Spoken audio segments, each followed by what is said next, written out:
Yes, Hey, hi, sir. good morning again. Welcoming you to Misfits this year, and very happy to host this session. So, Misfits started out as an initiative to find the most impactful change makers from Southeast Asia. We started as a pitch event that would virtually go across 15 regions in South Asia and bring together social entrepreneurs, innovators, change makers, so that they can come together, they can network, they can share their ideas, and they can grow together. It while it started just as a pitch competition, we expanded it to a much larger vision, and that was by building a community which is global, highly impact focused, bringing together uh, entrepreneurs that are creating a better future for all of us. And along with that, some amazing partners, ecosystem players that are seeding these innovation ecosystems so that we can work together to the betterment of our future and our region.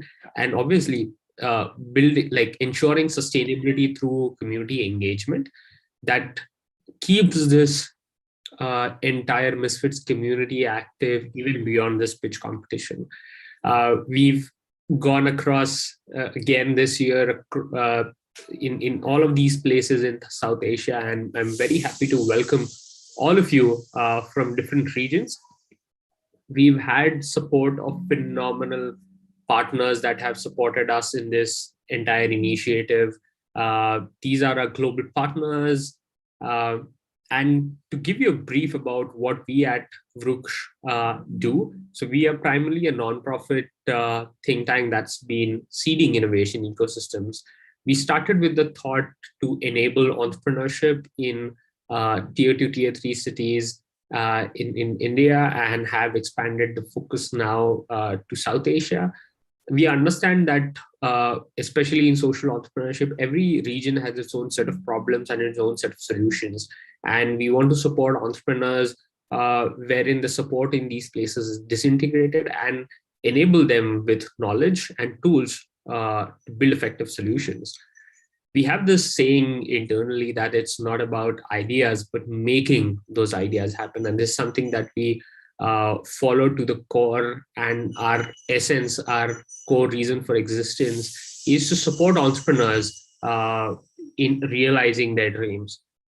Now, without much ado, we have a phenomenal person amongst us. Kenneth is the founder and CEO of Global Citizen Capital, and also Kids for SDGs, which is a nonprofit.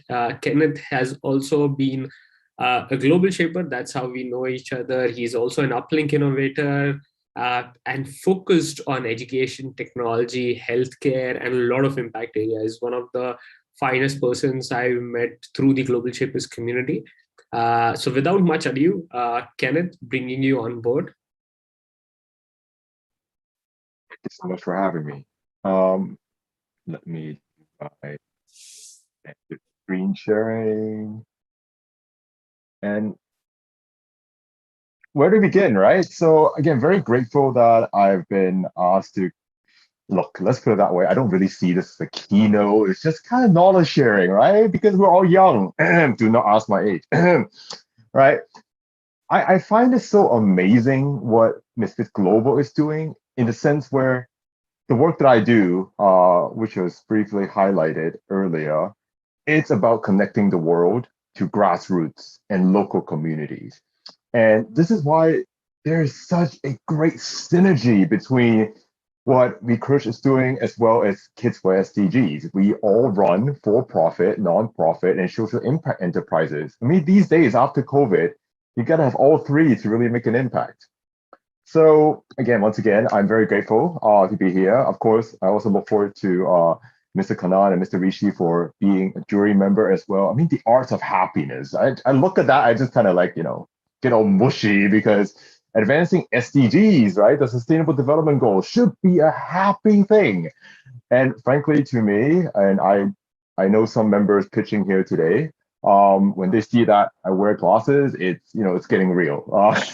you know, so it's so important that youth get to dictate the future of the world that we all are living in. And through these competitions, we all get to essentially help empower and elevate your thought on the global platform. I love these group photos. Kids for SDGs, just 1 minute on what we do. We build a multi-stakeholder approach to youth empowerment. We work with governments, we work with large corporates, we work with, as Abheejit mentioned, right, the World Economic Forum in some capacity. We also partnered officially with UNITAR, which is the United Nations Institute of Training and Research. Again, across all our 3550 ecosystem partners, every day we bring youth new opportunities for them to define the future of education, the future of employment, and finally, my favorite, the future of entrepreneurship. And today, I'm very grateful that I have been given approval by Dr. Francois Bonici and Ms. Cynthia Reyna, who co-authored recently this amazing book called The Systems Work of Social Change, which has also been featured in the Catalyst 2030 community. So I'm referencing some of the materials taught by Dr. Bonici himself, who runs the Schwab Foundation of Social Entrepreneurship at the World Economic Forum. And again, just 10 minutes of quick sharing. How do we become systems changers in the new normal? Again, this book is very relevant and very timely. It was published in September. And so let's begin, right? Again, I wish Dr. Francois Bonici can do this. I am a very poor substitute of his intelligence and know-how, but I will do my best. And please, Abheejit, if you want to jump in anytime with your extensive knowledge of running not-for-profit organizations, please come in anytime. All right. To kick off, right? Thank you. Right. Social challenges are difficult. I mean, the things that we are trying to inspire the entire Misfits community to do, and I'll be honest and transparent, I'm struggling with 20 years of experience under my belt, right, in investment banking and venture capital and impact investment to actually create social change. And like, no, we're just gonna ask the Gen Zs and the Gen Alphas to do it because, again, all I'm saying is complex, large scale, and deep. This is where all of us have to come together. Again, intergenerational support, right, for the next Gen Zs to come over and take the baton. So I'm going to start off with 4 very basic examples of what I call problems, right? Again, normally I would do this on a more interactive manner, but because of time, I'll just put out the answers, right? So thinking of baking a cake, right? What do you think of when someone says, hey, you want to bake a cake, right? Again, you got to have a recipe, right?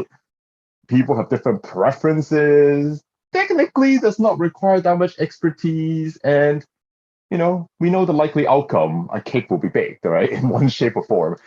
Don't try to Google Kenneth Kwok and cake failures because you'll get a lot of funny videos, right? But again, this is the most basic type of problem, right? As simple as baking a cake.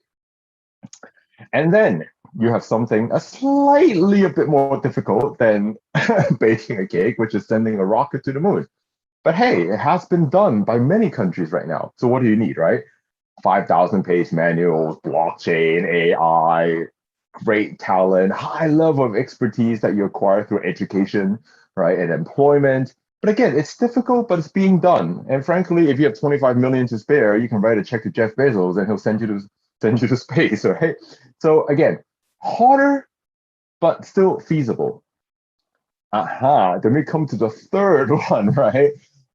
I mean, let's face it, we did a poll recently within the Kids for SDGs community. It's like, give your government a score, right, of how they responded well to the pandemic, right? I'm not going to get into politics here, right? But we have different ideas of how well our government responded to the pandemic locally, right? Whether it's cause and effect, whether we were fast in responding, whether we're being overbearing, whether we are not giving enough support. I mean, some of in Hong Kong, the government just started handing out money, right? Hey, here, take 1,000 US. That will make you feel better, right?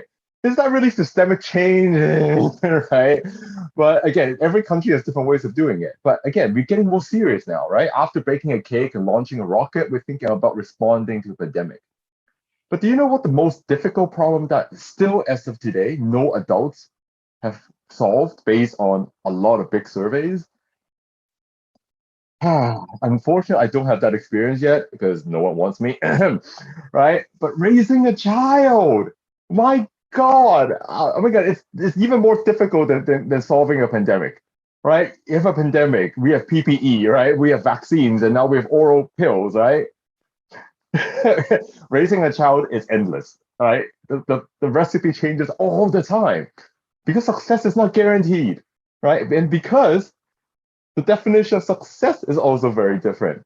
So ultimately, the conclusion of these four types of problems is if you want to think about systemic change, systemic social change, relationships are key, right? Human beings are part of that. And this is why Misfits Global is so amazing because it's connecting global change makers from around the world who want to work together to solve a problem. And through these relationships, if you are able to start young, even before shapers, right, in your teenager years, imagine you have these relationships built in by the time you turn 30 of 15 years of social entrepreneurship experience and know-how. I think that is a great recipe, and those relationships will help change the world, right? So getting into a bit more academic stuff, right? Um, as an impact investor, right, I screen probably 100 startups every year, right? Analyzing their financial model and analyzing the impact scaling. And more importantly, in analyzing the founder and the team and whether they're doing it for the right reason. Very complex, right? But instead of looking at one startup, imagine taking 100 startups, putting them together in a systemic blueprint, like a jigsaw puzzle, and analyzing how each of these startups and social enterprises can all work together seamlessly to deliver a holistic, global, scalable solution. How come no one's still doing it? I mean, it sounds so logical. Again, why Misfits Global and Vruksh ecosystem is essentially doing this through these competitions. We're bringing in all these amazing founders and social enterprises together. And after these pitches, this is not it, right? I mean, a lot of people go and pitch and whoopee-doo. No, this is about taking what you pitch and what you know and putting it in as a jigsaw puzzle to saving the world, right? And look, let's put it that way. We are in COP26 right now, everyone, right? I'm sure you get every time I wake up, I turn on the phone, COP26 news, right? Boom, boom, boom. You know what pissed me off today in the morning? Actually, it will understand what I say, right? We finally got some shapers, right? And like young climate advocates on the main stage at COP26. Zero media coverage, right? I get it. None of us, we were not all Greta. Okay, I know. Greta just did a Vogue cover, as you know, for Scandinavia, right? I get it. She's next level. But there are a lot of amazing young climate champions. And the fact that press not even mention the organization or the names pisses me off, right? So again, through all this hard work, it's not just about showcasing the impact you have in large scale, which its scale is in efficiency and also size. It's also working with these ecosystems, such as KIDsforSDGs, such as the Vruksh ecosystem, again, to bring you guys higher and higher into the so-called the adult world and make them listen. So guess what? Our team is doing a lot of media on the site now, showcasing the work of young climate champions. And I do encourage, if you do see some amazing champions within your community, lend them a hand, like promote it on your Instagram, LinkedIn, right? Through all this collective, we may not be able to take down CNN, but at least we'll make a splash, right? And of course, apart from scale, there's also depth, right? It's so difficult to shift things. And I'll give you one concrete example. Schools. Where do I begin, right? Shouldn't schools be more engaged? I mean, like the Misfits Global, and I'll be honest here, we reached out to some schools in Hong Kong and the Greater Bay Area, right? And say, hey, can we work strategically a bit more together? And the first question they ask is like, well, I mean, is this really like something that would change the world? I'm like, yes, getting straight A's in chemistry and physics will not change the world. Getting involved in social entrepreneurship will save the world. So please, right, if you want to think about depth, you got to start at your school level. right? So whatever you do or you learn from today, please go back and share with your school, get your teachers involved, right? Start a student club in your school. If you're in university, start like a activation group. If you're a young professional, right? Let your employer know that the future is social entrepreneurship, right? These is how we work together. So getting quickly to the end of my presentation, ultimately, when you think about an impactful startup, whether it's for profit, not for profit, or social impact, you have to really understand who your primary actors are, right? And this is a problem even with startups who have raised millions of US dollars, right, in the seed round. When they pitch for Series A, they're still quite lost of who their primary actors is. But guess what? We don't have to, because here I'm giving you 3 principles, right, to help you guide how you're going to find the right primary actors, right? Principle one, right? Fostering connection, collective identity, right? One thing that has been proven over and over time that if you build a community and these community members are allowed to be part of decision making, that's how this community grows. It's not top down, it's peer to peer with a slice of bottoms up, right? So think about the companies that you're running or the projects you're running. Are you really giving the platform to even the most junior or the new joiners to influence change in a systemic way? If you're not, maybe consider, right, doing more polls, doing more surveys, doing more virtual offsites or happy hours in my case, because we can drink, right? Again, find a way to make sure everyone is building that collective identity. Second, embracing context, right? I'm telling you, with one problem, there are 10 solutions. But within these 10 solutions and the ones that your organization is promoting, have you actually tried to take that solution and give it to every stakeholder group associated with your organization and see whether that solution actually on a grassroots level, thank you, Uplink, right? Is it applicable to them? Right? This is what we do for some of the youth enterprises at KIDsforSDGs that which we support, right? We talk to teachers, we talk to primary school students, we talk to volunteers, we talk to the elderly to make sure that principles actually can be understood and scalable to all multi-stakeholders. So the context is very important. And finally, this is what I love, reconfiguring power. Power should be in the hands of youth. Adults, or a lot of people call me boomers or uncle already, even though I'm not even 40, right? Thank you, teenagers, right? Right? They want power. I get it. And adults are very shy and scared of handing over power because we grew in a generation where, well, Kenneth, if you're not powerful, you can't make change. Well, that whole theory turned upside down due to COVID, right? So yeah, absolutely. For your organization, again, not just letting the youngest or the newest members have their voice, delegate them some power to have them essentially make even the smallest decisions, right? And also working on a peer-to-peer level on primary actors, right?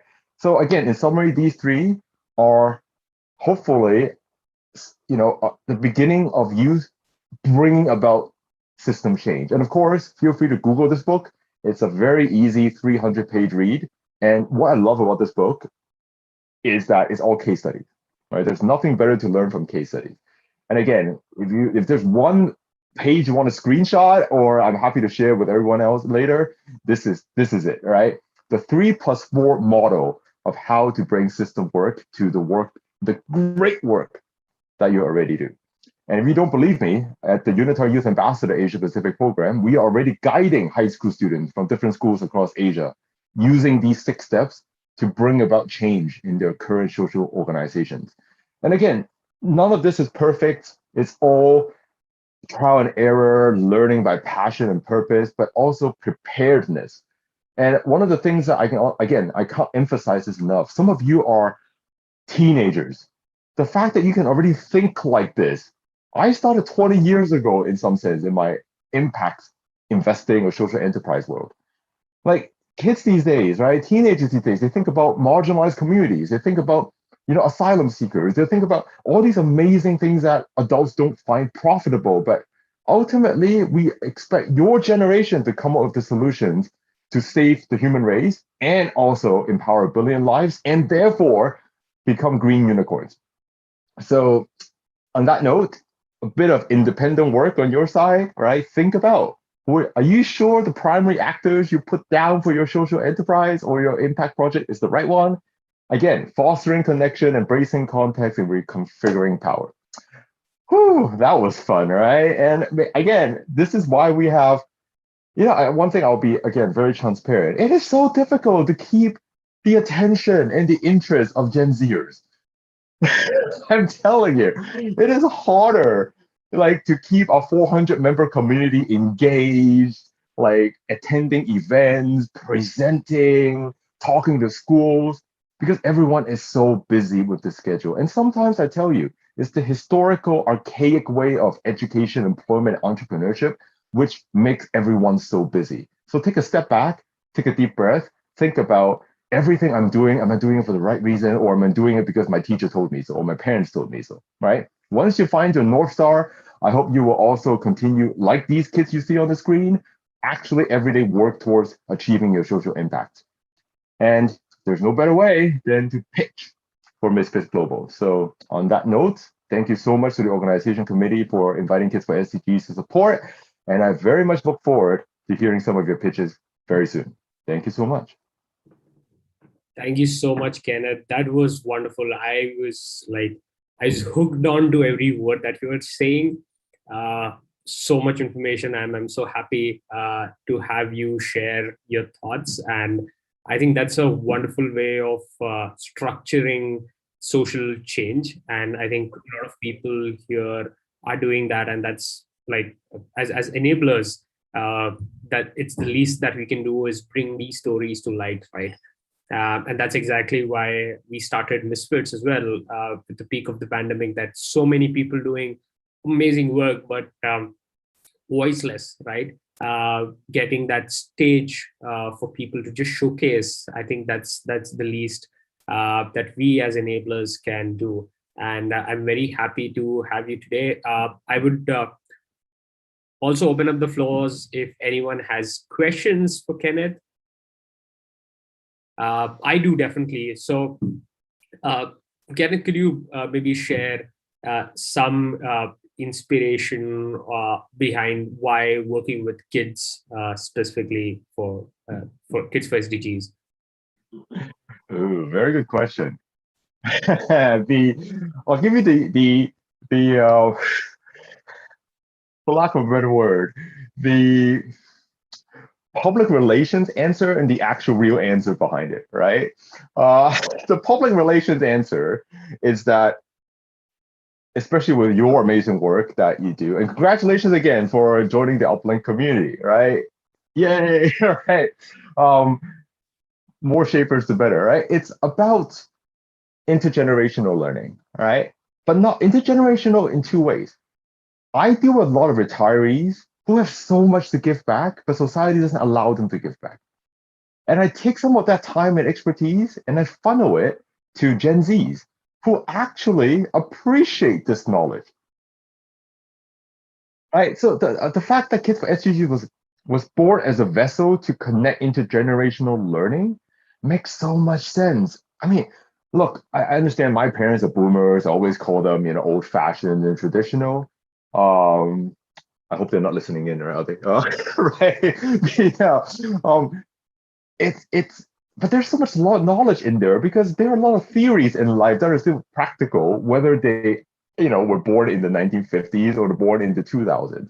So being able to take ex-retired CEOs of listed companies and connecting them to teenagers, I'm telling you, some of those lunches were like a bit explosive, so to speak, because it's so many different like perspective clashing in. But at the end of the day, I do hope they learn something. So that's the public relations, right? The real reason is as an impact investor, right? Wouldn't it be awesome if every startup in this world has a youth advisory council to consult them on whether their business model is actually intergenerational or, more importantly, youth friendly? Like, how can you build a sustainable business model if you don't even take the perspectives of those who will inherit the growth of your startup, whether they join you as consumers, whether they join you as talent, or who knows, their parents, or one day when they inherit money, they could be your investors, right? So that's really one of the main reasons we started Kids for SDGs. And as a fact, some of the unicorns that we are creating in Hong Kong, they all have youth advisory councils now because of some of the push that we do in our society. And if anyone's interested of understanding a bit more about how this model works by connecting financial capital to non-impact capital, feel free to reach out to me on some of the links I just sent, and I'm happy to have a follow-up conversation. Thank you. Thank you. And we have a question in the chat.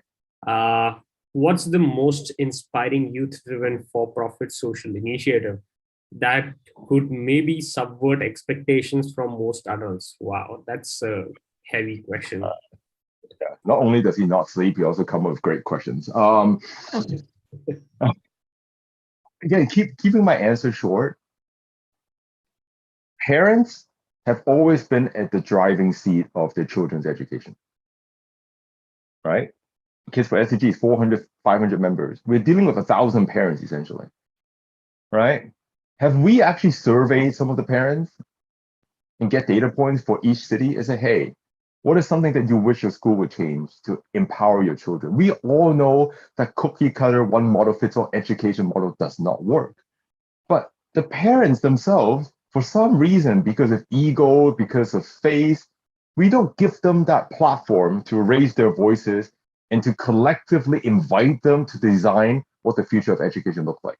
So Matthew, in a nutshell, I'm telling you, and this is what we're doing right now, we started Parents for SDGs, and we are gathering all their feedback and their resources, and we are actually thinking of supporting one school in Hong Kong to take all their feedback and recreate a new ecosystem of education in the new normal. What would education look like if we could forget about everything and redesign it so that youth can be empowered for every hour they study, they're actually learning things that are relevant, meaningful, and impactful.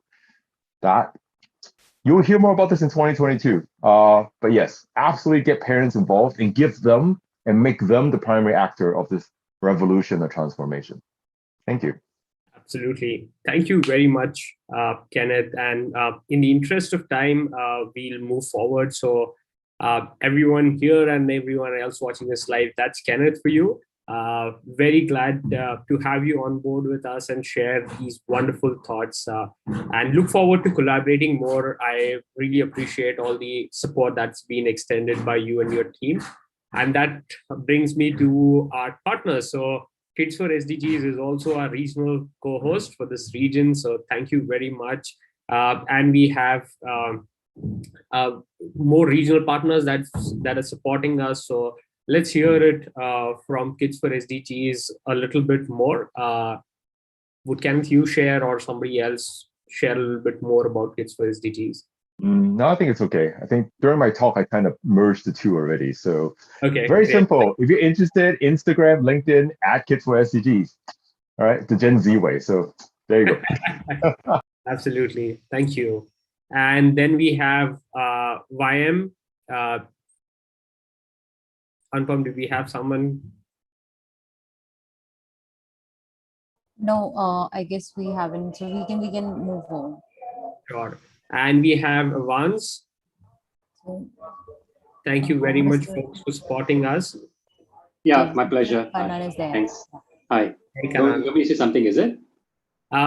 Just a brief introduction for Avance. Yeah, so I'm co-founder, CEO of Avance. We're a 5.5-year-old HR tech, fintech company focused on background checks, company due diligence, new employee onboarding, and tech-enabled training solutions. Yeah, we're very glad to support Misfits for the second time. And again, I'll share my LinkedIn profile here if you guys want to connect with me as well. Talk to you guys soon. Thank you. And we also have ISEC Singapore. I guess no one has joined from ISEC Singapore, so let me take this ahead. So ISEC Singapore, it's a global platform for young people to explore and develop their leadership potential. And they are basically a non-political, independent, not-for-profit organization run by students and recent graduates of institutions of higher education. And they like their projects or their workshops revolve around world issues, leadership, and management. So that's it about ISEC Singapore. Thank you. Thank you, Anupam, for sharing that. And then we have a phenomenal jury that's supporting us today. I would like to bring on board Matthew to start with the next steps. Hello, everyone. I'm Matthew O from the Youth Volunteer Team here at Vruksh. And thank you so much for tuning in to today's event for the Southeast Asia region.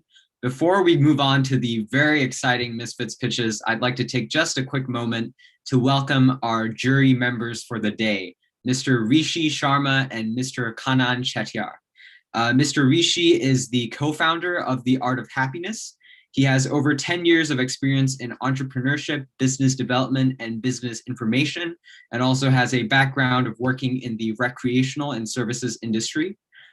He is highly proficient in offering solutions and support, and also has explored over 50 countries. And lastly, he was an officer in the UN Youth New Zealand chapter and a TEDx organizer. And Mr. Kanan Chettiar is the co-founder and managing director for Avans in Singapore.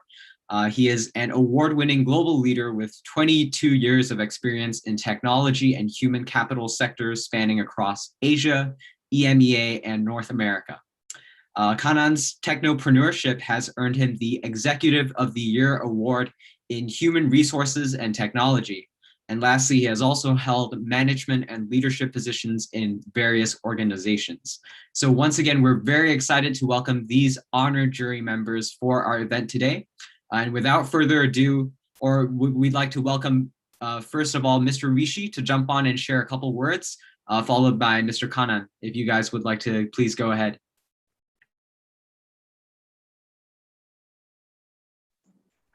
Hi.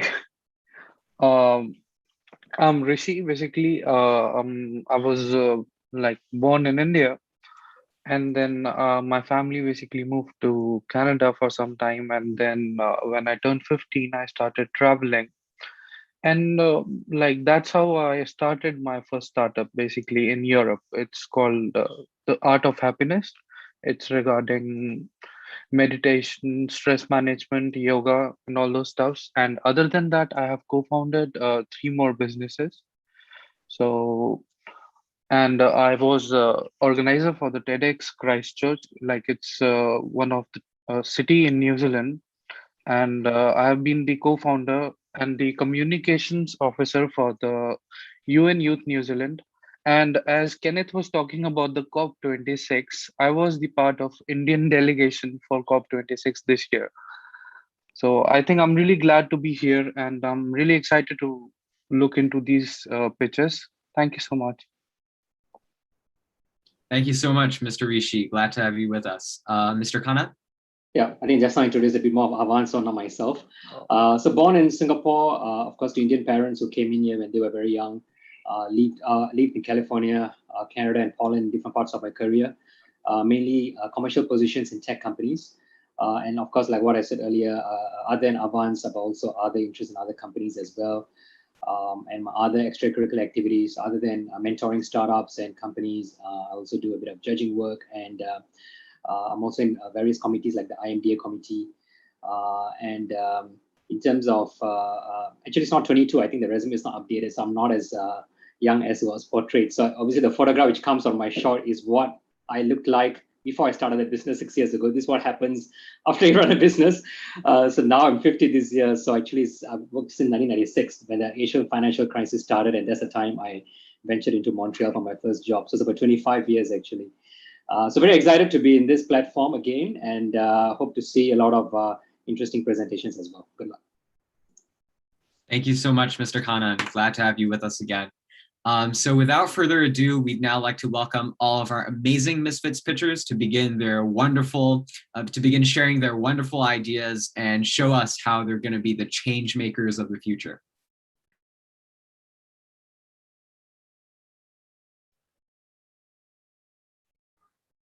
Sure. Thanks a lot, Matthew. And moving ahead with the pitch round. So let me tell you quick ground rules regarding that. So each and every participant will get 4 minutes. I'll let you know, I'll ping you whenever you cross 3 minutes, and when 1 minute remains. And 4 minutes to pitch, strictly 4 minutes to pitch, and then followed by the Q&A by jury members. I hope you all are ready and all set to pitch your idea or startup. So we have, let me, call the first participant here. We have Mr. Mahendra Saputra representing Dangling. Mahendra, are you there? Yes, I'm here. Yeah, cool. You can share your screen and please go ahead. Okay.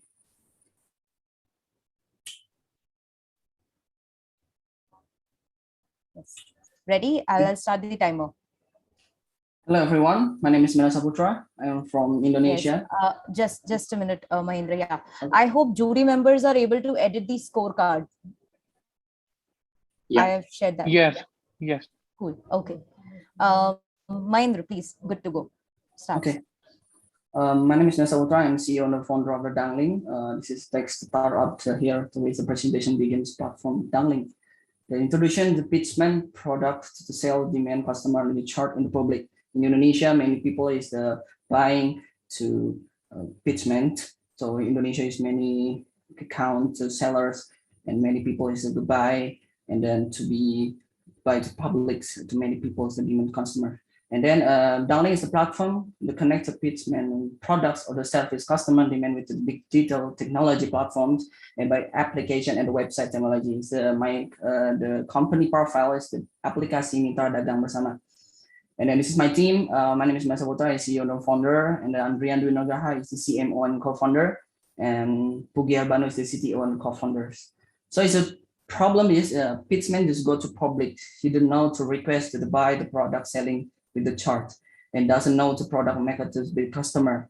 With the technology can help to be impactful to be customers everywhere, every time. It's gonna be like Indonesia, the Gojek, the Grab, but this is a pitchman public to demand customer. So this is with the digital technology, a digital as a proper seller, touch the user customer needs to grow, and a non-digital doesn't not to request a user customer fix the buy maybe buy or not. So a solution with technology platform, the Dangling and pitchman easy connect to customer buy the product and the go to product market fit. This is a SWOT analysis, the strength, global research time efficiency to traders against, and the weakness is security system, fake order opportunities to be custom Indonesian people's sociality to be access the internet and manipulation to merchants. So this is my product overview. We're gonna launch the 12/12/2022, 20, and then ready to service call center, service WhatsApp website, and the application location service and seller online traction. And this 1 year to be growing to traction. This average to per dealers so many people to buy to my platform. So this is a challenge to be many sellers not with the Android phone and with technology with the apps, the platform Dangling, it's a range of phone and then sellers user download application and the web and the traction for revenue. So this is market size. It's a millennial people is and 45%. So old people is 30%, and people random and the kids to buy the product to pitch deal. Okay, this is awards top 50 MRT Jakarta Startech, and then we are a top 30 Synergy BCA Accelerator, and we are a top 60 CNBC Indonesia Tech News Conference, and we are a finalist top 100 Nakama program. And today is the incubator, the Greater Hub in Institute Technology Bandung to be to 4 months to incubator. So this is a competitors. Competitor is the Bandung, and the second is the Growbacks. It's in the Jakarta. Basically, it's the business model is the marketing and the training and on-demand service and subscribes to be with the technology. So this is timing and the research MVP and the test MVP pre-launch, and then 30 seconds left. Okay, this is funding to invest to potential growth, the next market, big size with the technology to get a free download. And the moment to Corona 2020, and then you got a debt business, the Dangling solution is to MKM from Indonesia. I hope this is an investment. This is the founders 40% and the co-founder 30%, and the 20% of fund profit goes the internal investor 10%. Okay, thank you for us. This is my presentation. I'm sorry to be my English is not good, but I hopefully you can be enjoy to my pitch. Thank you. No issues, Mahendra. That was good. Thank you. Thanks a lot. And over to jury members, Mr. Kanan, Mr. Rishi. Yeah, Please go sorry, ahead. I'll just go first. So one big comment is, sorry, I know it's too fast, it's very two-minute pitch, but a lot of your, I think you used a lot of Bahasa Indonesian and English mixed together in the slides, so some of the Yes. stuff tak faham. So I think that was a bit confusing for me.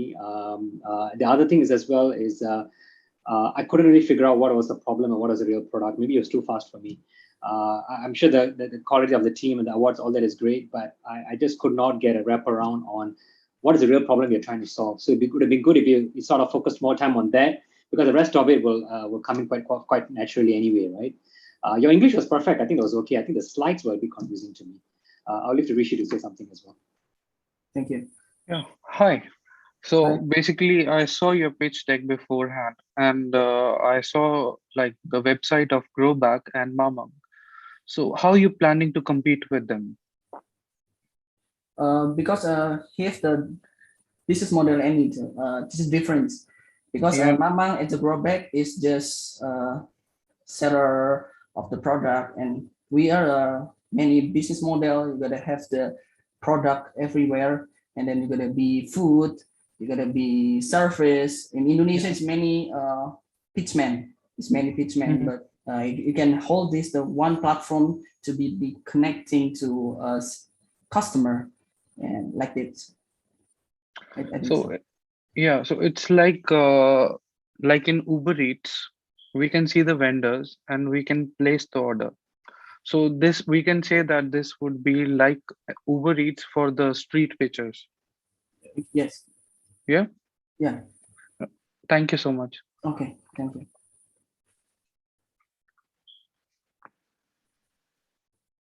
Is there any more questions, Mr. Kanan, Rishi? I think that like he is serving one of the important segment, basically, like as the societies are modernizing, like these people, like these very small business owners, they are being left behind. So I think he's catering one of the like good segment, and I think it's a good idea. Thank you. Okay. Thank you. Okay, thank you, Mahendra. Moving on to the next participant, we have AgriSafe represented by Charlotte. Oh my God! What is that? My English is bad. Hello. Yes. Yes. Yes.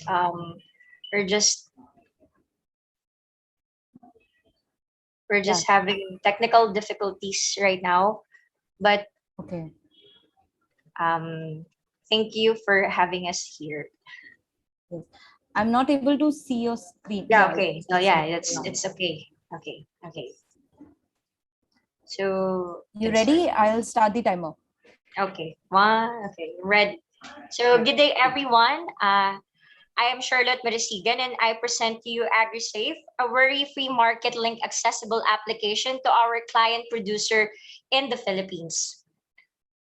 So what is the problem? So aside from the pandemic, and we interviewed our primary actors, which are the clients and the farmers, it was validated by the Manila Bulletin, a newspaper company, that the agriculture output declines by 3.3% in the first 3 months of 2021, which is bigger decline compared to the 1.7% drop recorded during the same period last year. And one of the reasons is that the unavailability of the market or wide range market known to our client and producer as they avail and sell their products. And that's why we create AgriSafe. AgriSafe is an idea stage startup for clients and producer to conveniently track, manage, buy, and sell their produced raw materials of the community. Next slide, please. And our application prototype contains sign-up screen, user preference, dashboard, inventory, user farmer's profile, and product information.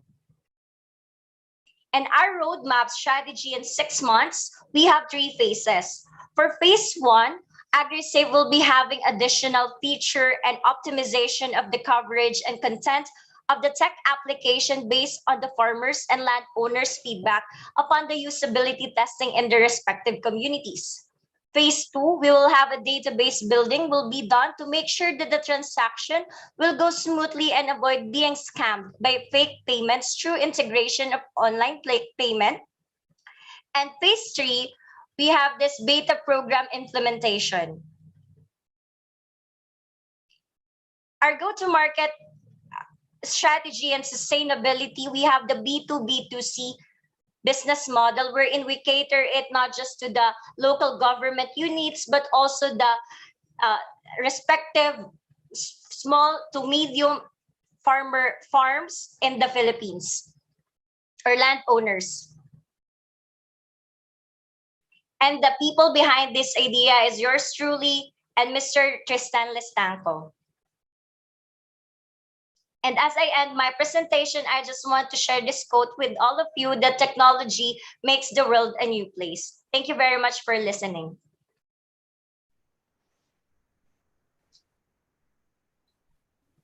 Great.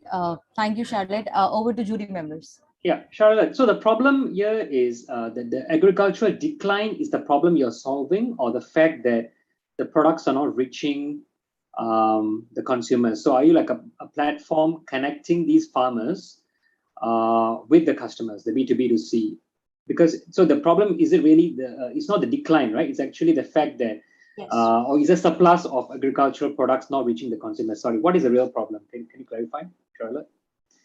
So the real problem is that the farmers or the client and the producer having a difficulty in selling their products, especially the pandemic. There are a lot of community quarantines or lockdowns in our place, and it's so hard for them that their produced product will be sold. So if they have a technology or application that can easily directed or they can use, they can easily connect to the markets, to the hotels, or even in the area, so that their products will not be on waste. So Right, it so will you're be basically cost effective. right. So you're streamlining the supply chain so that it smoothens the transfer of the products from the source to the end. Okay. And do you already have a community of farmers and consumers already, or are you at starting stage? We already talked to one farm, because we wanted to test our application to really design it to the usability or the user experience, so that it will be very useful to other farmer also, because we wanted our solution, a tailored feed solution that will benefit not just one farm but all the farms in the community. Right. So you're talking about the provinces like Davao, Cebu. Basically, it's going to be a Philippines-wide kind of application. That's your dream, right? I guess when all the farmers get on the community and provided the internet, because internet can be quite challenging in Philippines in some of the provinces, right? And the thing here is, in this case, when you match, what is the revenue model? You guys going to take a cut of the whole transaction, or what is your revenue? What is the monetizing plan for this, for AgriSafe? Well, how do you guys make money? Yeah.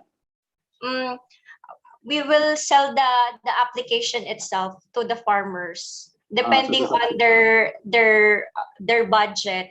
We will customize it based on their needs, and that's it, sir. Okay, so the farmers must be able to use the product, and so that they're convinced to pay the subscription on a monthly basis. Yes. So subscription is your revenue. And are there any other people out there in the competition? Are there any competitors for you guys, like AgriSafe? AgriSafe in the Philippines, I think not that much, because that's why we focus on the agriculture part, because it is they do not give it more attention because they are focusing on health only. But we know that the pandemic is not just the health itself. How about the other sectors, like our farmers, our agriculture, or different kinds of that is aspect that affected by the pandemic?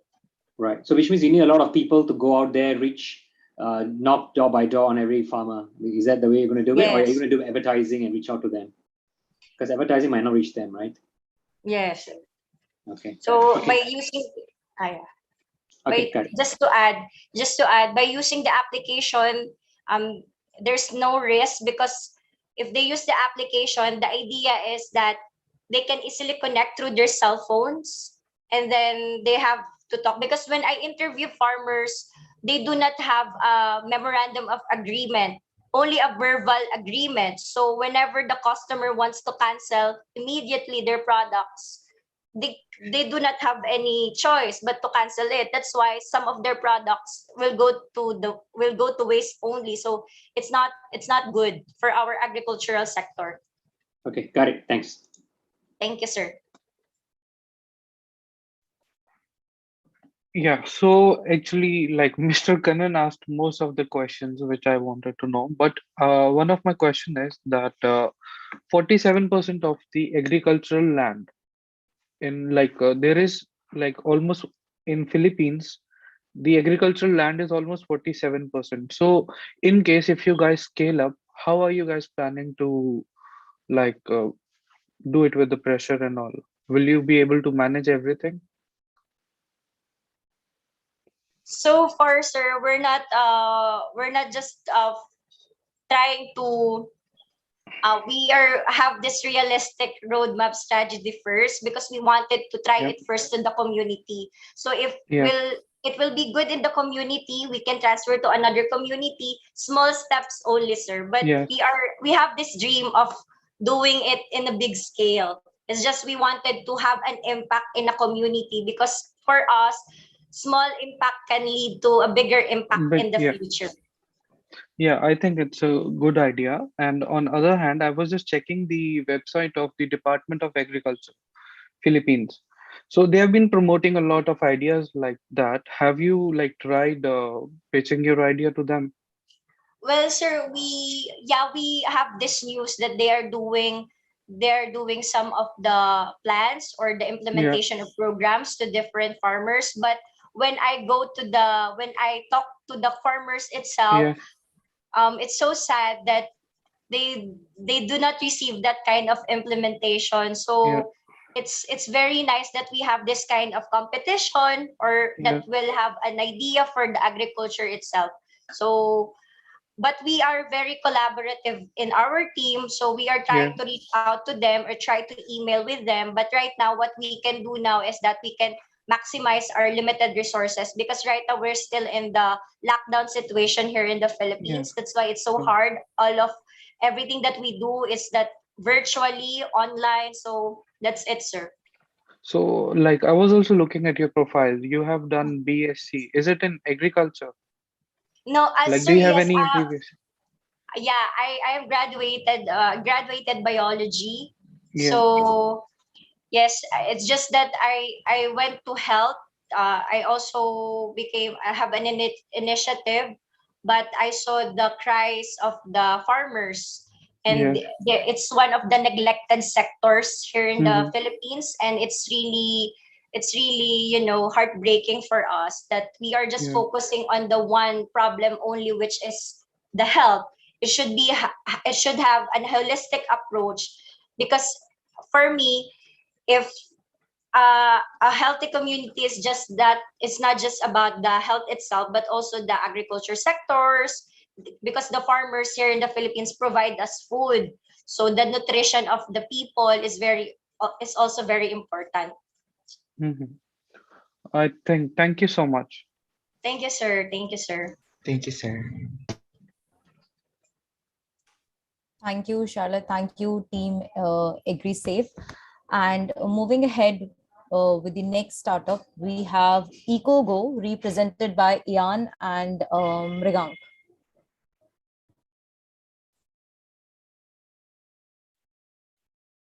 Um, Ian, are you there? Oh, sorry, just one moment. Sure.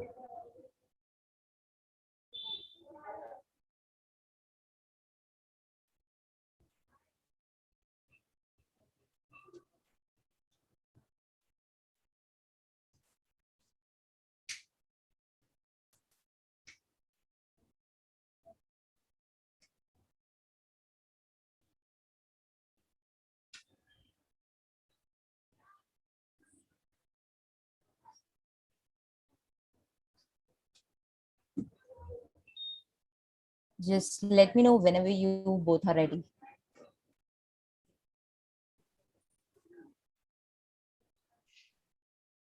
Yeah, so I think we're ready. Cool. Yeah. Please go ahead. Okay. Oh wait, sorry, Mruganki there.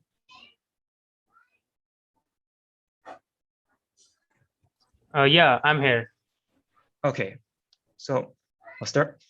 The Earth is Sure. suffering today because we don't buy sustainably. Surprisingly, people are already aware of this problem, and as much as 75% of Asian consumers reportedly wish to lessen their environmental impact, as suggested by a study of 9,000 people from 9 countries. Unfortunately, most of these people are unable to do so because buying sustainably is hard. There are no sources of credible information, and the incentives to consumers for buying sustainably are few. This problem severely impacts small, local, eco-friendly businesses who are unable to reach the right consumers and at the end face losses. All of these problems have been reaffirmed by our own research through dozens of interviews with shoppers and businesses across Hong Kong. Our solution is EcoGo, a one-stop platform for sustainable shopping where consumers can easily interact with eco-friendly stores as well as sustainable shopping communities to easily do their part in saving the environment. With EcoGo, we aim to make living a more environmentally friendly lifestyle here in Hong Kong more convenient, accessible, and attractive. Using EcoGo is simple, and it takes a few seconds to get started. EcoGo organizes eco-friendly stores and products into dynamic, user-friendly listings that can be sorted by product, price range, and location. We also provide a map function for people who want to quickly view stores nearby. Shoppers can also add comments and ratings to listings, allowing them to access the feedback to their eco-friendly shoppers before purchasing the product. We are also working on a concept called team purchasing, which encourages people to shop with friends and family in order to avail extra discounts. After talking to our potential customers, we identified what our audience needs.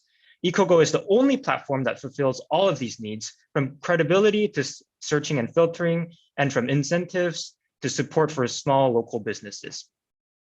For our current progress, we have developed an Android app, which we have gotten feedback for and are currently improving. We also have a fairly large base of social media following with around 300 followers. Lastly, and most recently, we have won a few competitions and have been able to receive some funding through those competitions. We mainly market through social media, and that means both mainly Facebook and Instagram. We are targeting mainly people in the age group of 18 to 65 years that are interested in keywords like sustainability and shopping and are part of groups that are about these subjects. We also plan to market through partnerships with vendors, and we already have over 100 listings on the site with over 30 confirmed partnerships. We are also trying to talk to companies in the media to share our vision with more people. We plan to generate revenue through 2 main streams. First of all, we have a premium subscription model of $15 a month, which will provide features like advertising to vendors, as well as features on our social media and a feature on our homepage, as well as a verified badge for them to show on our platform. We also plan to take commission from shipping and from team purchases 30 seconds left when we launch these features. So far, we have made a soft launch, and in the future, we have a fixed timeline to introduce more features like shipping and then go for a hard launch as well as international expansion. Our team is made of dynamic team members who have different skills in their own and also have a lot of experience in their own areas, and we are we are a dynamic team in this sense. Thank you very much. Yeah, thank you, Mrigang. Thank you, Ian. Over to jury members. I'll let my fellow jury go first.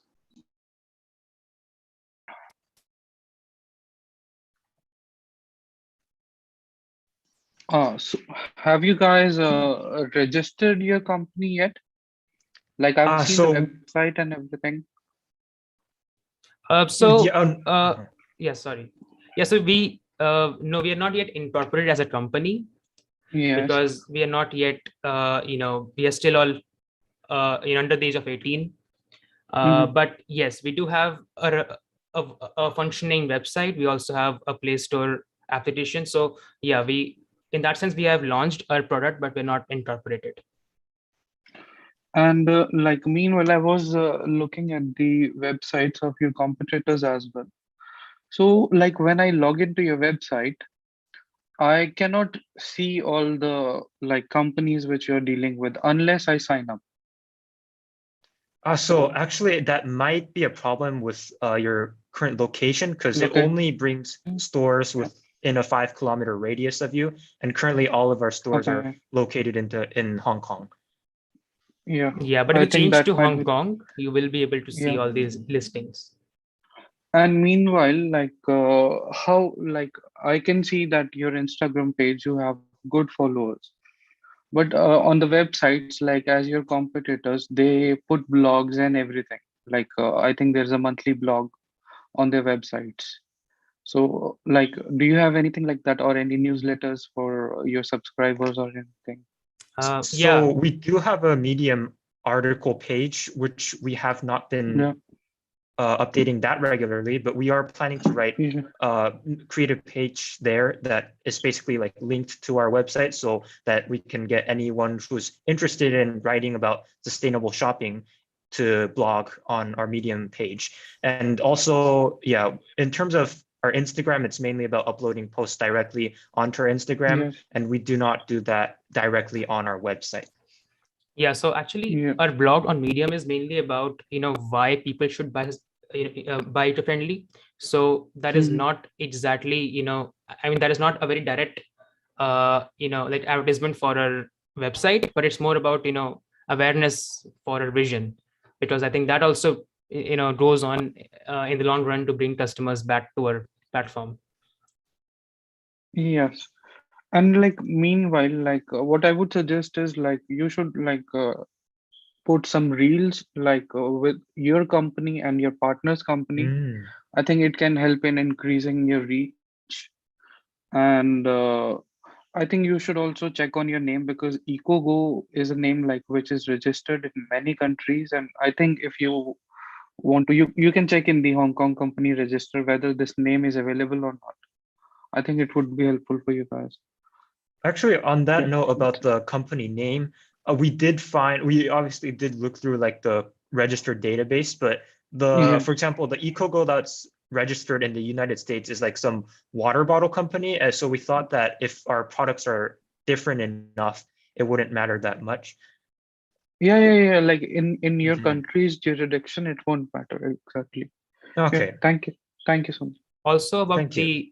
the reels, I mean, I think that is a good suggestion, but we have also been posting spotlights for our business partners, which I think you will be able to find on the Instagram page.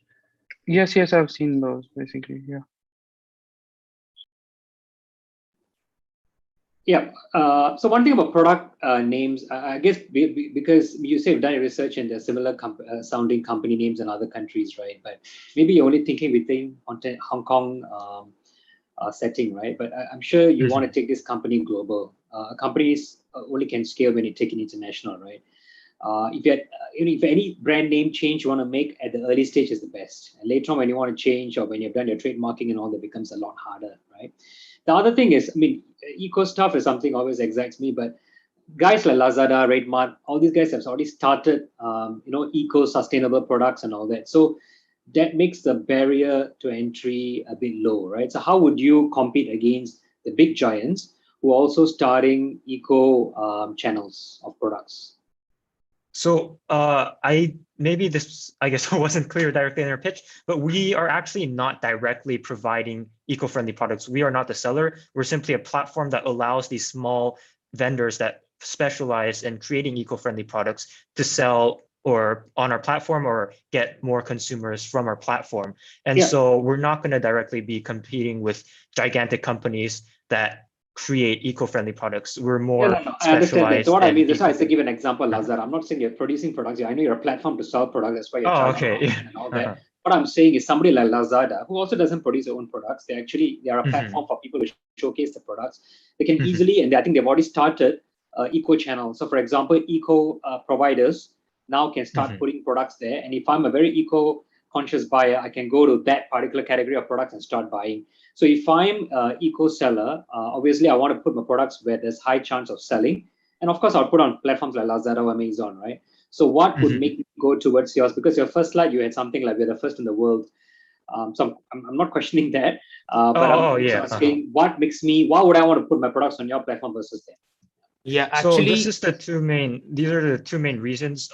Basically, the very important things that we found out is the first thing is credibility, right? So obviously these other platforms, even like Etsy, they all have tags for eco-friendly, or the other website you mentioned. I'm pretty sure they, like, even Amazon, I think, has like a section for like eco-friendly products. The big problem there is that it's not that credible. Like, they don't have any special process to verify most of those sellers, and especially they don't really have a way for the community to verify that that product is especially eco-friendly. And that's what we're trying to provide. We're trying to provide the fact, a credible source in which people can know that, oh, these products here are all trustable and are for sure eco-friendly.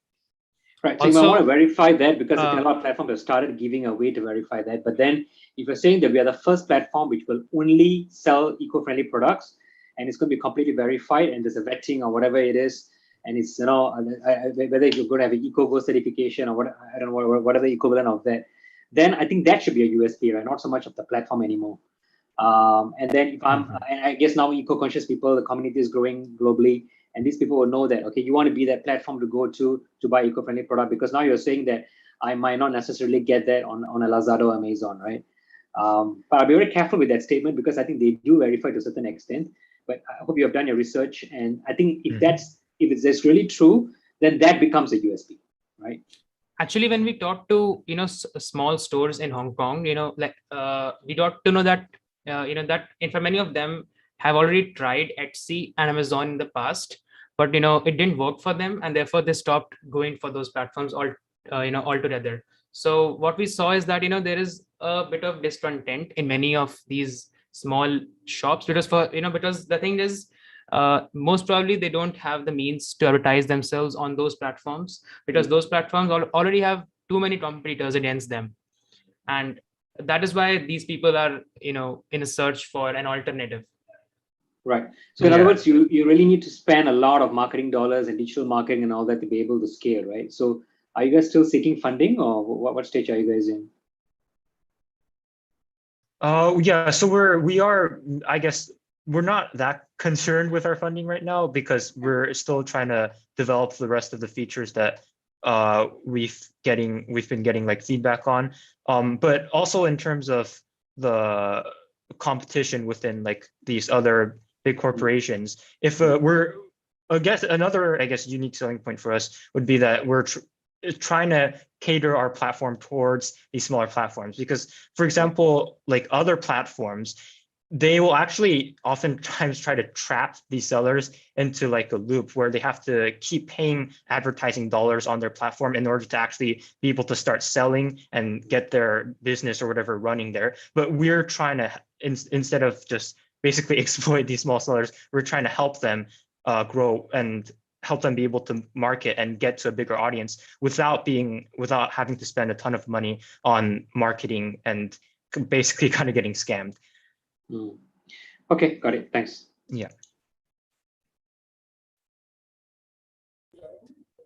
Okay, that was a great discussion. Thank you, EcoGo team. Moving on to the next participant, we have Mr. Rees Wong representing ISIA HK, ISSIA HK.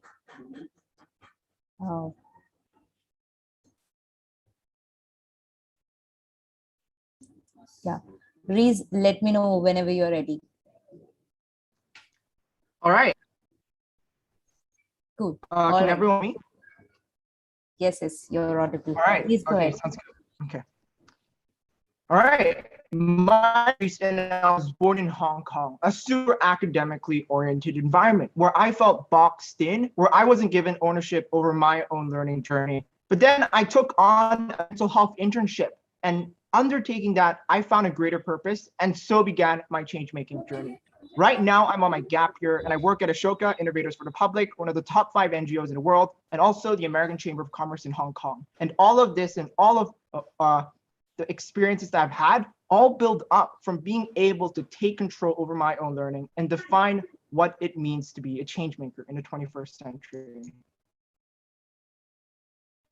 ISTE was started with this spirit.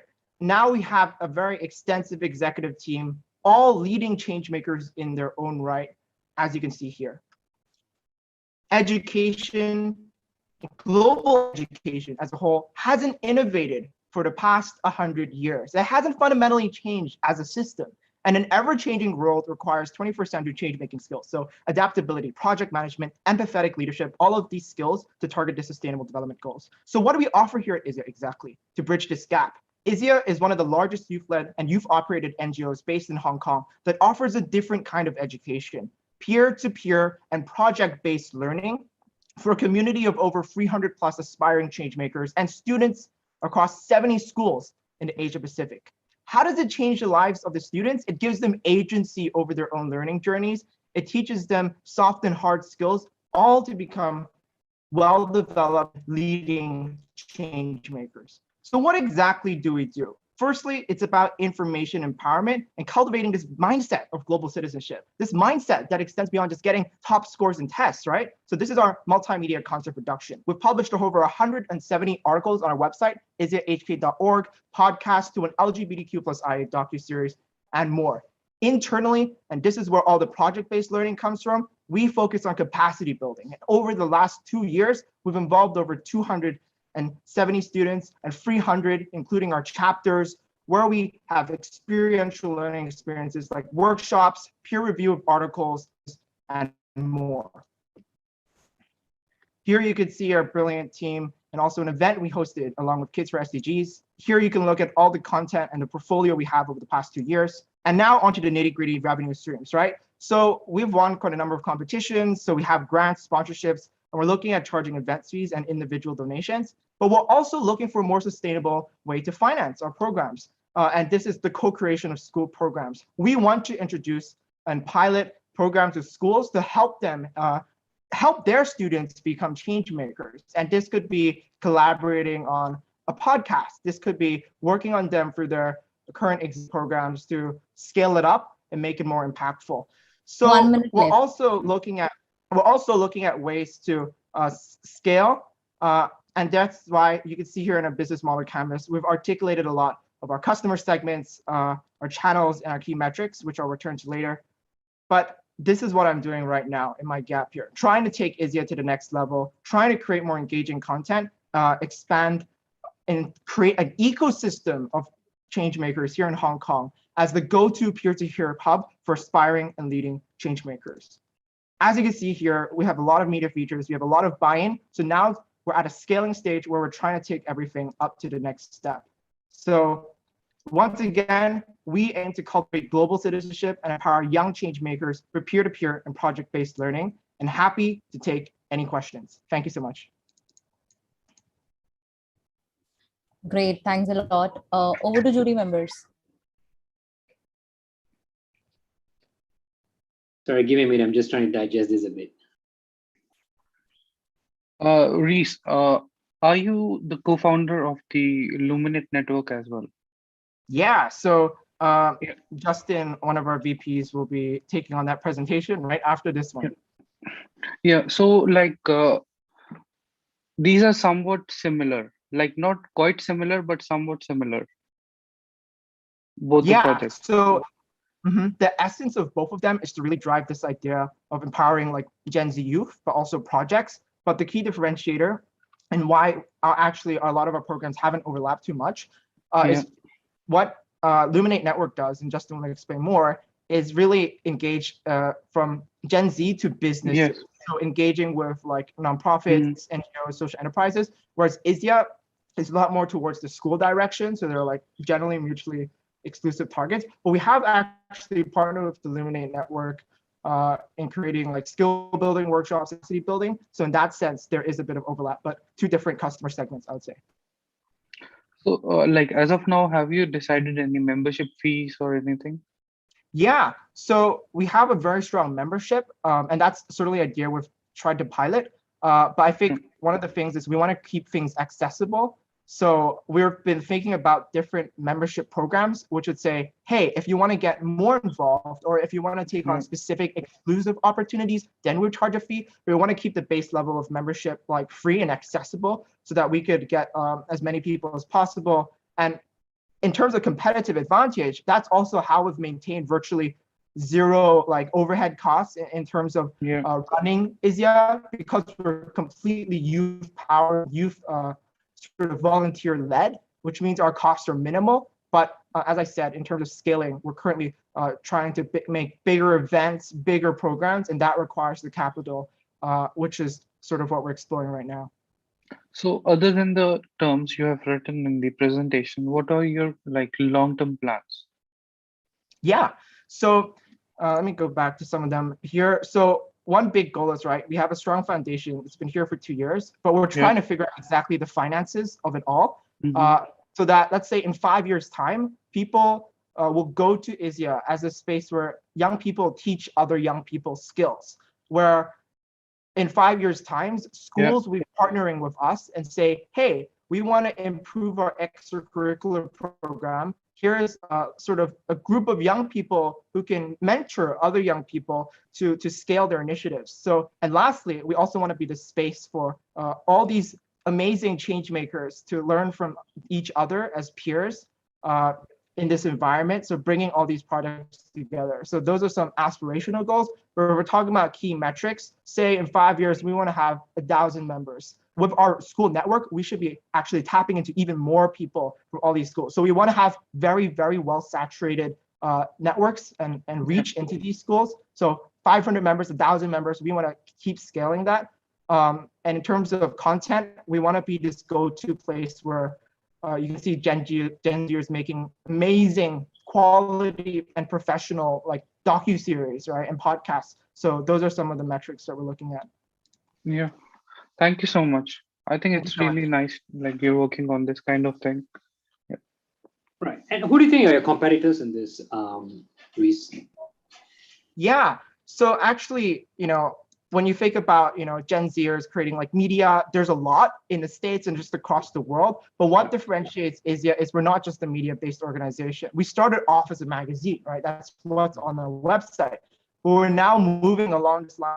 Hey, we're not just producing content, we're actually a space for learning and projects, right? So we're creating a lot of in-person events and we're building such a massive youth and peer-to-peer network that there isn't much of a similar sort of thing around in the Asia Pacific region. However, there are like adult-run organizations like KIDsforSDGs by Kenneth, who are actually working to partner with because we can see so much synergy there. So I think ISIA is well positioned in this space where it doesn't really have a competitor, so to speak, but we have partners in so many organizations that we can bring into this bigger coalition that we're trying to build. And that's already in the works. So we're already reaching out to a lot of young change makers who have their own organization. And we want to bring them into sort of ISIA as this space for collaboration, co-creation, and so that we can all just partner and synergize. So we actually, in that way, navigate across competition because we can see the value in partnerships there. Right, and your makeup of your 400 members you've got, is it primarily within Hong Kong or is it like quite international now? Yeah, so right now we're mostly based in Hong Kong, but we've expanded across the Asia Pacific. So we have actually a chapter in Macau, and we actually have a pool of international contributors, so writers, artists, and all of that, just like worldwide in UK as well. But that's part of the expansion plan as well, is how do we replicate this concept of peer-to-peer and project-based learning in different countries? Because not just in Asia, but I think worldwide, there's a reckoning towards like traditional education. And therefore, I think that's where the opportunity lies. Not just an adult-led organization saying, hey, here's a program, but young people taking charge of it themselves and teaching each other. And I think that's something that's quite sellable. And schools are increasingly open to that idea. Okay, interesting. Thanks. Thank you so much.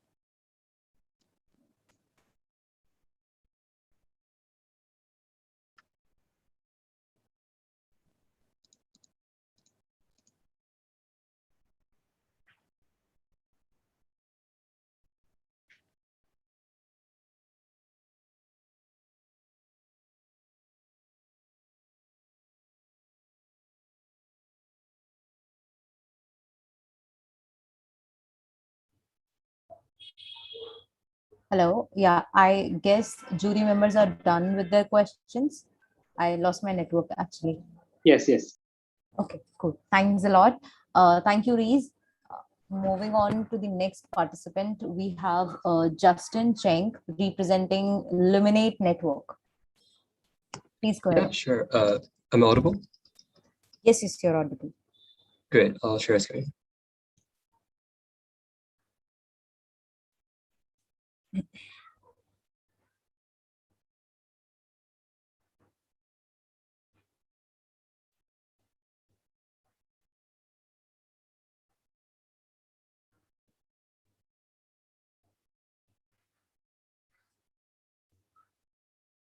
Cool. Please go ahead. Let's face it, I think across the Asia Pacific alone, 81 million people have been unemployed, especially people who are Gen Z, people who are quite young. We think there's a pressing issue to this society in the sense that there's a lack of business opportunity for Gen Z as stipulated in the graph to the right, and also a lack of Gen Z input for businesses and startups as a whole. These are the two main problems that the Luminate Network tries to solve. But let's take a step back and think about why Gen Zs are so important. Here's some characteristics, and there's probably way more, but as stated here, 77% of people are quite creative, but so that they can use maybe more social media strategies to target different audiences, and that they themselves are also quite generous, they're quite inclusive. So that's why we think that Gen Z consultancies is a very important demographic for us to tap into as well.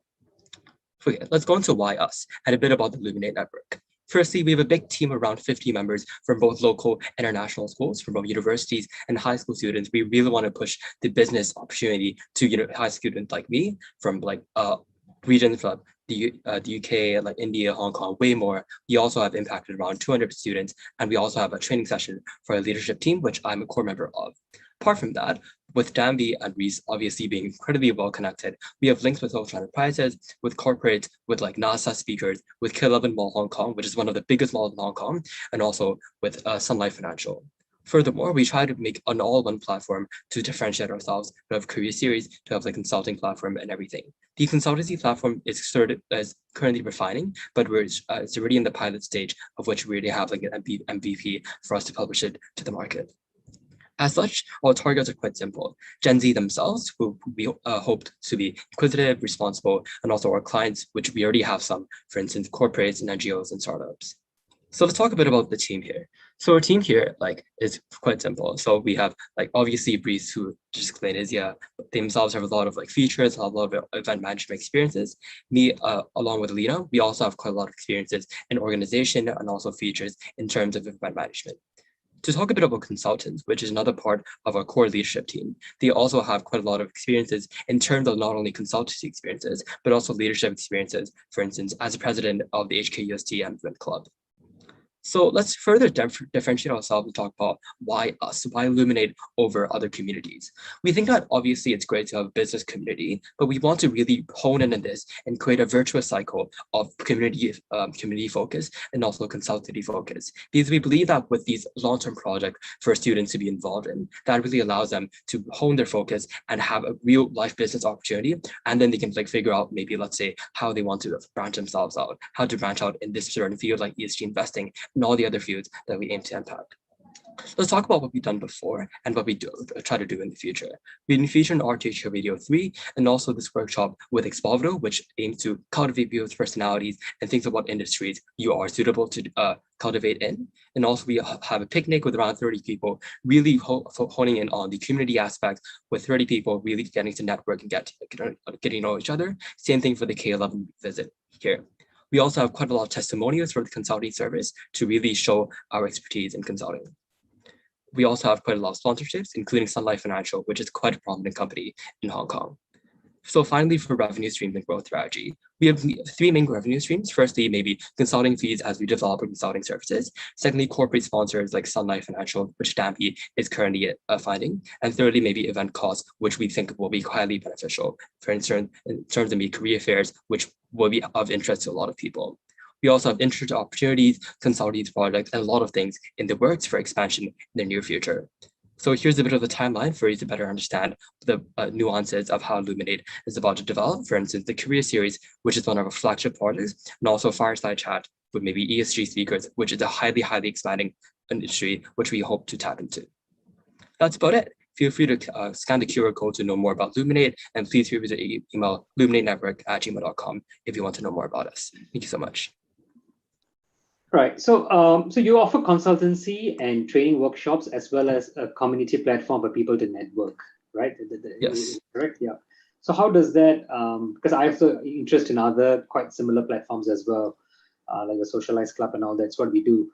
But what your revenue stream? So you don't have a subscription revenue stream, right? It's mainly sponsors and consultancy. But your consultancy, I saw, is only up to about 4,000 Hong Kong. Or is it 40? Yeah. So what kind of consulting you actually do? Is it for an individual level? Is it like a mentorship, or what is that? Okay, so currently we are already in the pilot stage for the consultancy platform.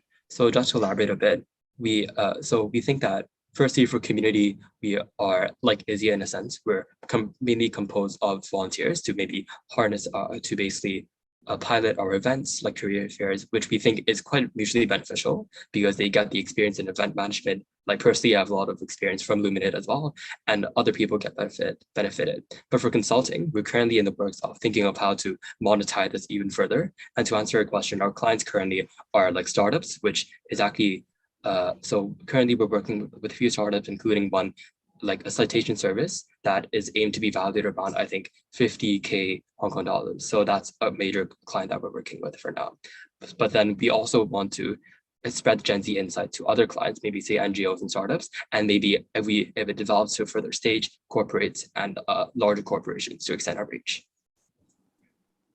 Okay, and do you intend to do some incubation for some of these people, or is it just going to be purely training, consulting, events? So it's more like events management. That's your main business here, right?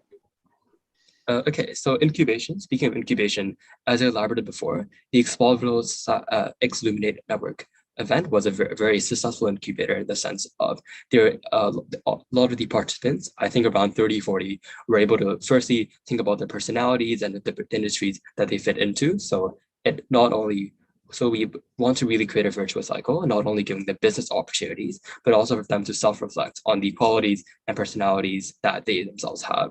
So to really make it a full package for them. Okay, got it. Thanks.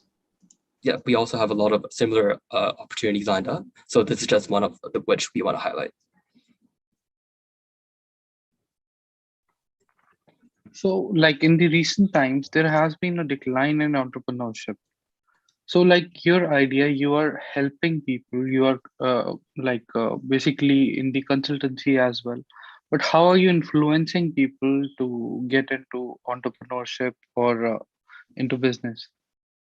Yeah, definitely. So as I said before, firstly, for let's say Explorers related workshops, for them to really hone in on their personality. So we would encourage them to maybe say, hey, your leadership abilities, everybody could be a leader. So to say that entrepreneurship is actually quite related.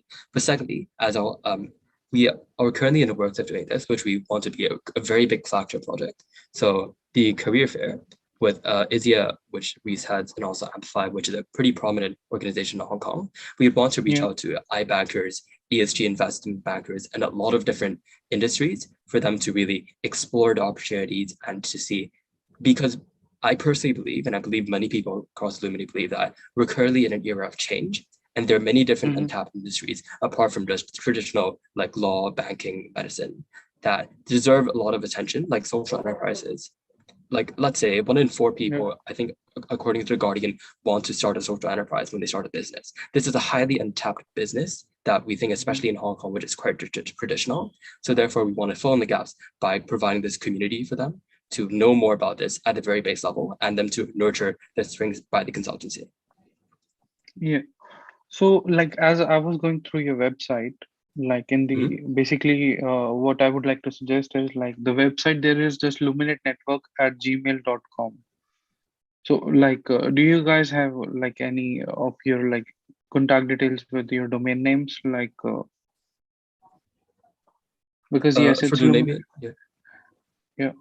for domain, I think this is already the domain name. Yeah, I think it would be So more professional if you have like something with your own domain, the email addresses. And on other hand, like what contract or like how do you work with 180 degrees consulting basically? okay, so we don't really work with them. That's more about a comparison because 180 is a very It's prominent consultancy service, yeah, obviously, but they don't have much of a community sense for them to discover their personalities and the industries that yeah, they're focused in. And also it is highly restricted to firstly specific universities, and secondly, it yeah, does not have any high school input at all. So that's where we want to differentiate ourselves from.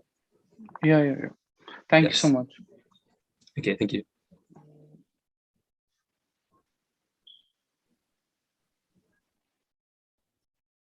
Great. Thank you, Justin. Next, we have, just a minute. Yes. So the next participant that we have is Shifat, representing griho.com.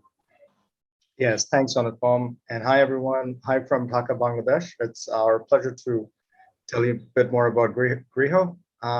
And thank you so much for letting us be a part of the event, I suppose. But I'll quickly share my screen. But essentially, we started Griho last year as a data-centric property agency. But over time, we seem to have become a marketplace where we work with a lot of stakeholders in the market. So I know real estate is not the most glamorous. And yes, we are stuck trying to solve some real estate problems in Bangladesh.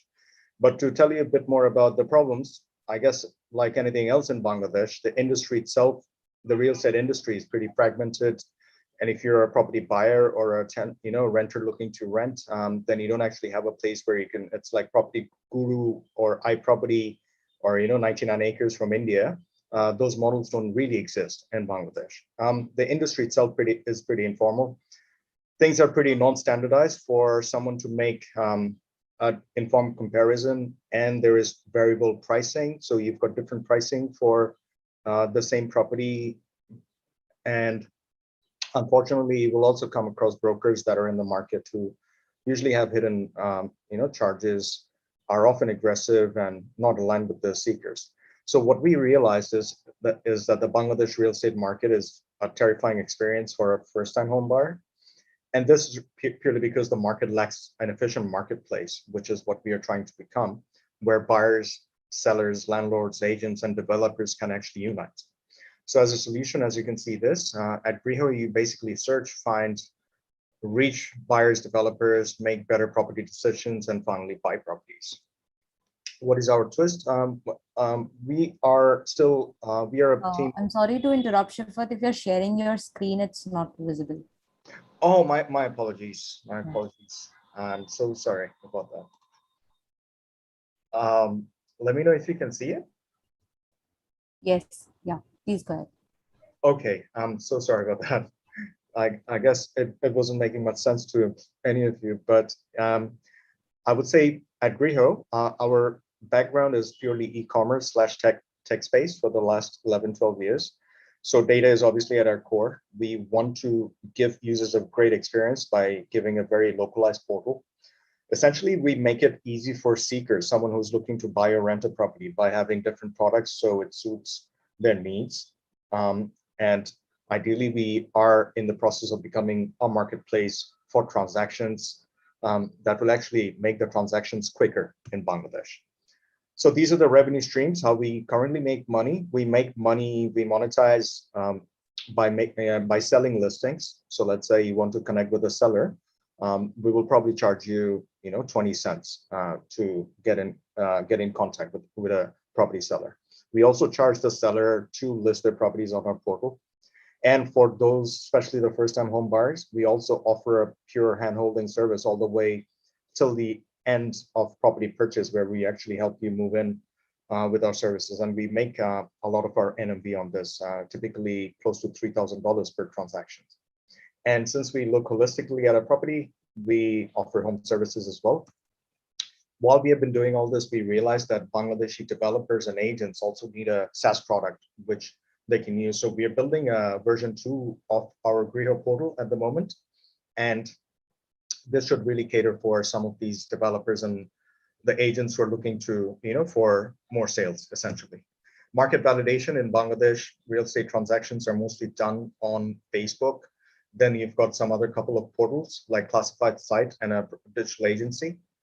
The market size in Bangladesh for real estate, it's about 7 billion for residential, but obviously us being such a small company, we usually target the first-time home buyers, and the market size is about $1.6 billion annually, which is our segmented available market. Traction, we have been making money since December last year, and so far we have processed just over $100,000 worth of GMV.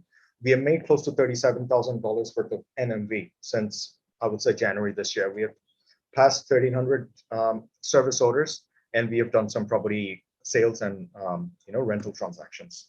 These are some of our competitors who directly don't compete, but that's purely because we are trying to become a tool for the industry as opposed to becoming a player in the industry. So we want to empower everyone, with the tech tool to better manage their, sales and pipeline. Team, you've got Samad, whose name is on the list, but he's actually not in today. He's our chairman, and he's an investor / entrepreneur in Bangladesh. Then you've got. Yes, thank you, Shifra. The time is also up. So thanks a lot. Over to jury members. Absolutely. Yeah, so you guys do exactly like what property Grow iProperty they do, right? So we do buy and sell, and I've not seen the platform, so probably I'm sure you have a user-friendly mobile application where that's where I guess a lot of people find the properties and to list and to buy. But you said the other two competitors, are they? Sorry, I couldn't quickly capture the market share that they have. Do you have any data on what is their market share already, or the $7 billion market? So one of the competitors, so you've got two direct competition, or I still call it indirect because one of them is a classified site like Quicker, and the other one is a purely an e-commerce agency, property agency model. So whereas Griho is a marketplace where we are actually basically facilitating everyone who's looking to sell and connecting them with buyers who are looking to buy or rent, which is very different compared to what the competitors do. So their market share, still we are after the same buyers, obviously, and the market share, it's been, they have less than 1% of the market. And one of the companies, which is called B Property, it was actually yours truly who founded the company back in 2015. So the model we adopted was that Bangladesh doesn't have an agency model, which people can trust. And we wanted to be a trusted agency. And the company has basically remained an agency where, at Griho, we obviously tried to answer some of these market requirements where, essentially becoming a platform made a lot more sense. Right. And is the vision to extend this out beyond Bangladesh to the other South Asian countries as well, or just to be primarily Bangladesh? I think, say Bangladesh, the real estate market, I think for the next 5 years, we'll be busy trying to fit into the market itself, because just like India, you've got different tiers of market, and every tier is strategically very different to each other, right? So when you're attacking all those different tiers with different strategies, we have realized that at least for 4 years, we'll be very busy trying to get traction across Bangladesh, but we do have expansion plan. You do know that like Indians, Bangladeshis also live overseas a lot, right? And we wanted to open up the property transactional space for them, where a lot of NRPs actually buy properties in Bangladesh, and they don't have a streamlined means to make the transaction. So I think that would have been an expansion plan, and the market size there is close to $50 million a year. Right. Okay, great. Thanks. Yeah, no problem. Sorry, it was more than that. It was like 75 million. My apologies. Actually, I went through your website. It's like really good platform. Thanks. And I could see like each and every detail was there. Like, do you have a mobile app as well? At the moment, no, Rishi. We are actually obviously in the process of fundraising. So like the seed round, all right, the first external round. So these are some of the gaps that we want to fill by hiring a couple of tech guys for apps and all. May I quickly show you the version 2 that we are building? I think that will address some of these questions where this is basically what the platform is going to look like in the version 2. Nice. It is a combination of services and property transaction happening together. And we have tried to localize it according to what a lot of user feedback that we have received from the market. Yep. Yes. And like, do you also provide like help the buyers like getting mortgage or yes, like financial? So we have tied up with the second biggest home loan lender in the market, which is a non-banking financial institution called IDLC. So we are in the process of we have gotten the MOU. We are about to sit with them to sign it.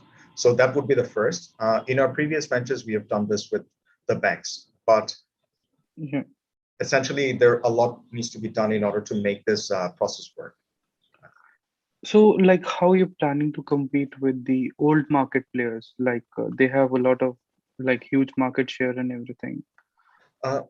No, they don't. So the only one that seemed to have something in the name in the market is actually B Property. And the other Big Pro is essentially a classified portal, which has everything. And they don't really, so after like 8 years of operation, their NMV in the real estate category is $1,500 a month. So, so that I wouldn't say they have a big market.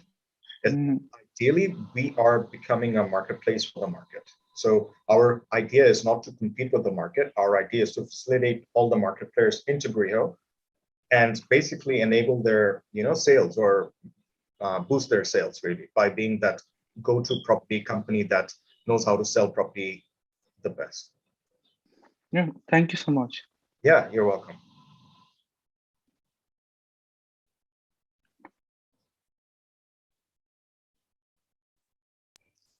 Great. Thank you, Shafat. Thank you, jury members. And the rest 2 participants are absent, so we can, close the pitch session, the pitch round here only. Just a minute.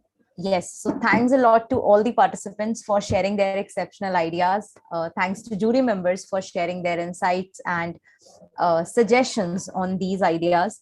So we are grateful to both of our jury members, Mr. Kanan, Mr. Rishi. It would be great if you both can share a quick closing thought.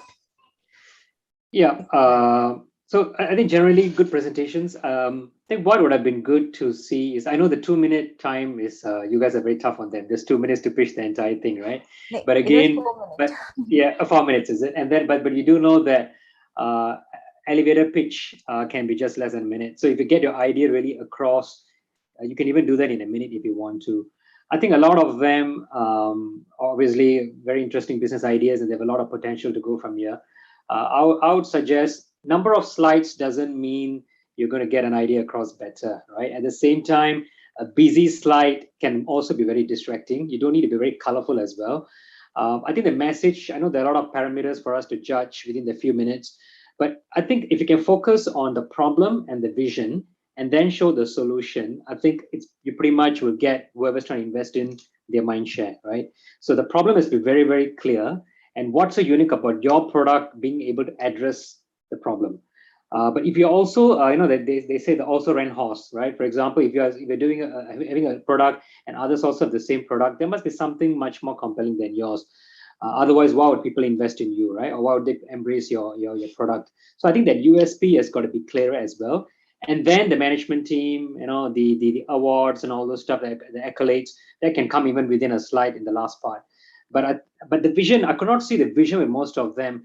A lot of them focused on certain aspects of it, but I didn't really see a vision. This is where I want to see my company in the next 2 years or 3 years, whether it's a revenue or footprint in terms of geographical coverage, or whether it's the kind of customer base I want to have, the kind of subscriptions I want to have.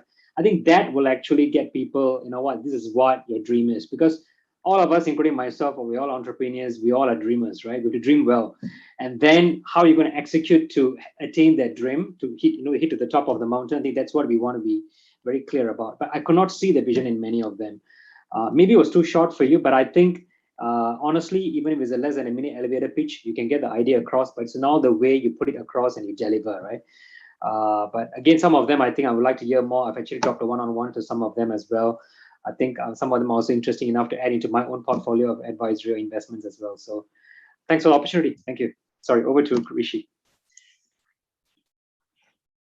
So actually, like most of the, I liked basically most of the presentations, like, but as like Kanan said, like the idea just came, like half of it came across. Like I think like more clarity would like should have been helped us, but I think like some of them had like really like precise presentations. But yes, like vision and mission should have been in there. But the main thing is that each and every presentation, like they can work more on the presentations, and I think with experience they get to know more, they learn more. Yeah, thank you.